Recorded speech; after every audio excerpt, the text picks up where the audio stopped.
Meet Lionel from Catamarca, Argentina. Lionel is learning English, and like a billion other people from all around the world, English fluency is absolutely necessary for Lionel to kick ass in life. In fact, over the past 10 years, Lionel and his family have invested a small fortune for him to study at local brick and mortar schools, and more recently with online courses. But sadly, the results have been far from encouraging.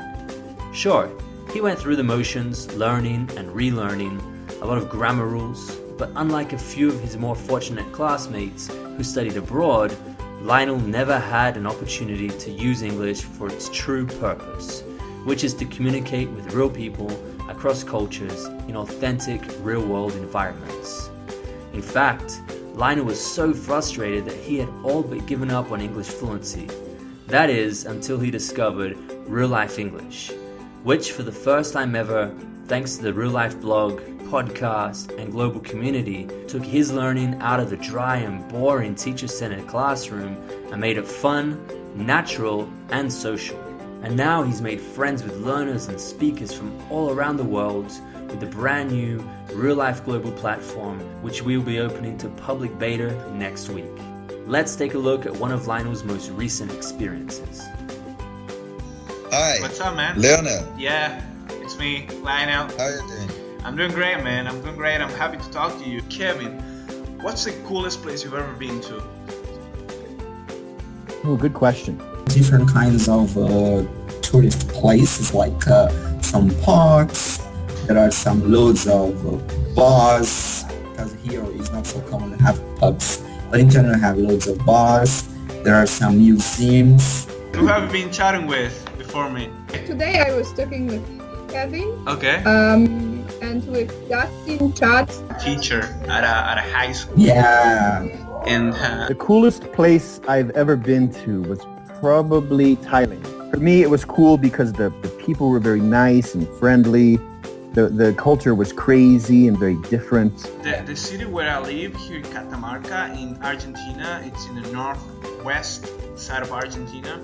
It's known for its very high mountains as well. Ignore the H and the R. Jafta. Pronounce it like Jefta. Jafta. Jeff. Okay. Where are you now? Sure. I live in Denver. I've heard that Denver is a very liberal place. I've heard also that marijuana there is legal. Is that right? And I'm telling you, I would just go there just for that statement. Nice to meet you too. What's the best food in Argentina? Is it that message there? Most well known, I'd say, it's asado. Difference in Amsterdam is you can go to coffee shops. They're called coffee shops. Yeah. But believe me, 3 years ago I couldn't say any word in English. Wow, that's amazing. I was afraid of speaking in English and stuff, so Wow, pretty I'm impressive. happy that I can see progress. Oh man, you like to travel, right? I do. I love to travel. Yeah.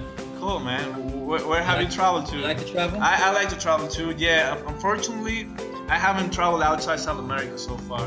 But the main reason I study English is not for my career. I started learning at first for fun, Interesting. but I really like Yeah. I really like to connect to people. Yeah. The mountains, you can go skiing, snowboarding in the winter, mountain biking in the summer. You know, to be able to talk to anyone from any place in the world as long as they speak English too.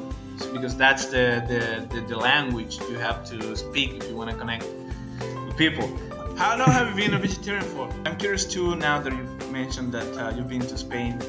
In what way does Spain differ from Poland? I've been a vegetarian for maybe 3-4 years now.